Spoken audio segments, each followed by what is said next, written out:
Halo Sobat Catur semua, selamat bertemu kembali. Di video kali ini saya ingin menampilkan sebuah pertandingan yang sangat menarik dimainkan oleh Vladimir Kramnik saat melawan Peter Svidler, yang keduanya sama-sama dari Rusia.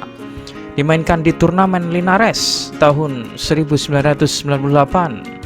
Di sini Vladimir Kramnik mempertontonkan kemahirannya dalam hal strategi dan pemahaman posisionilnya. Oke, tanpa berlama-lama langsung saja kita ikuti partainya yang syarat penuh pelajaran ini.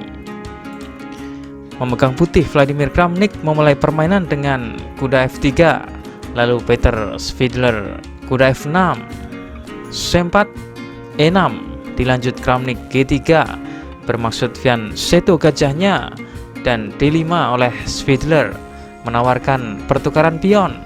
Kramnik membiarkan dan bermain D4, dibalas gajah E7, tentu saja bersiap rokade.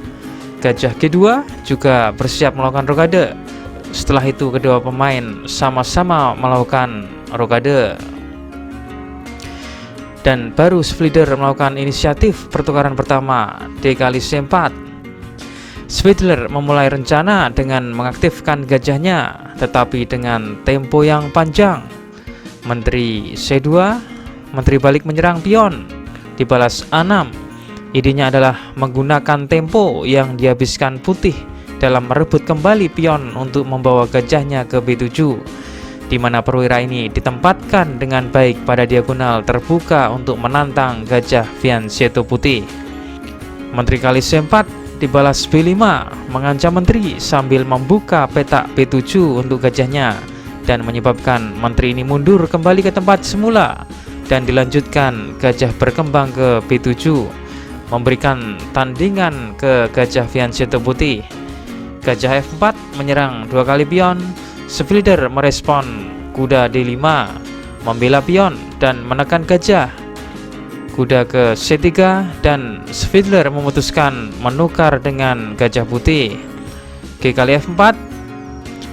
Siapa yang paling banyak mendapatkan keuntungan dari pertukaran di F4 ini? Oke, mari kita lihat. Bagi hitam, pertukaran ini meredakan tekanan ke pion C7 dan merusak struktur pion putih. Tapi bagi putih, pertukaran ini akan meningkatkan superioritasnya di pusat, di peta-peta gelapnya, terutama akan peta E5. Oke, kita lanjutkan. Hitam melanjutkan kuda D7, dibalas benteng F ke D1. Benteng tiba di file D untuk mencegah putih memainkan dorongan pion C5. Gajah kali F3. Hitam telah mengembalikan pasangan gajahnya karena dia berharap ini akan memfasilitasi majunya C5.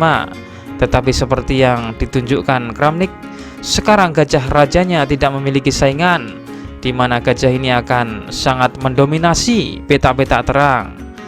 Gajah kali F3 sambil menekan benteng, dan benteng bergeser ke B8. E3, struktur pion putih sangat serasi dengan kolaborasi gajahnya. Semua pion pusatnya sekarang berada di peta gelap, sementara gajah mengontrol peta-peta terang. Kuda F6, benteng A ke C1. Posisi putih sekarang menjadi model kerjasama yang harmonis. Secara khusus bentengnya telah menemukan peran yang lebih baik daripada benteng hitam. Benteng pada F8 pasif, sementara benteng lainnya menatap sia-sia pada pion B5. Menteri D6, kuda E2. Kramnik menekan pion C7 dan dibela hitam dengan bentengnya. Pertempuran di petak C5 berlanjut. Hitam bersiap untuk mendorong pion ke C5. Bagaimana Kramnik mengatasinya? Oke, Kramnik melanjutkan E4, mengancam E5. Putih memutuskan saat yang tepat untuk menggunakan pion tengahnya, dan tidak heran karena dia memiliki semua perwira di kotak yang paling efektif.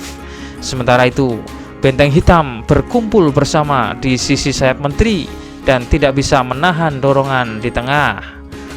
Hitam melanjutkan menteri D7, D5, sebuah langkah kunci yang membuka file D, dibalas hitam E kali D5, dan putih terus mendorong pion E5 maju, menyerang kuda dan tetap mempertahankan tekanan pada pion. Langkah luar biasa, kuda hitam telah dicegah untuk pergi ke D5, dan karena itu dikejar kembali ke hutan belantara di E8, di mana ia tetap tinggal selama sisa permainan. Kuda mundur ke E8, langkah mundur yang membuat perlawanan hitam yang berakhir di tengah. Benteng kali D5, putih mendapatkan kembali pionnya dengan kekuasaan penuh atas petak terang. Menteri lari ke H3, balik menekan gajah.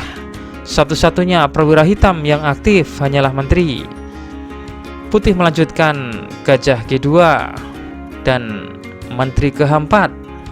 Kuda D4, Kramnik melepas pion F4, tapi mengancam kuda ke C6 dengan melakukan garbuan. Kramnik menganggap mempertahankan cengkraman pada petak-petak terang lebih penting dari pion F4. Menteri kali F4 dan kuda ke C6 mengancam garbuan. Kuda mencegah hitam memainkan dorongan pion C5. Kuda mencegah hitam memainkan benteng ke D8 yang dapat memberikan balasan di file D. Sebuah kemenangan strategi pada petak-petak terang. Gajah H4, benteng C ke D1. Kramnik tidak terburu-buru memenangkan materi dengan melahap benteng. Kramnik mempersiapkan bentengnya dengan membawanya ke D4 untuk mengganggu menteri hitam, di mana kondisi menteri hitam ini tidak didukung oleh perwira lainnya. Hitam benteng B6, perkembangan perwira hitam yang sulit hidup. Benteng 5 ke D4 mengancam menteri, dan ini direspon Svidler dengan benteng kali C6, balik mengancam menteri.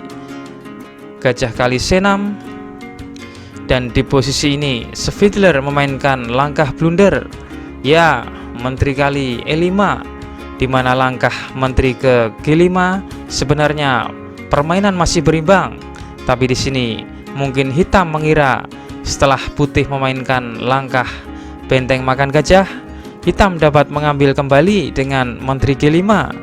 Tapi putih sekarang memiliki langkah selipan yang di luar dugaan.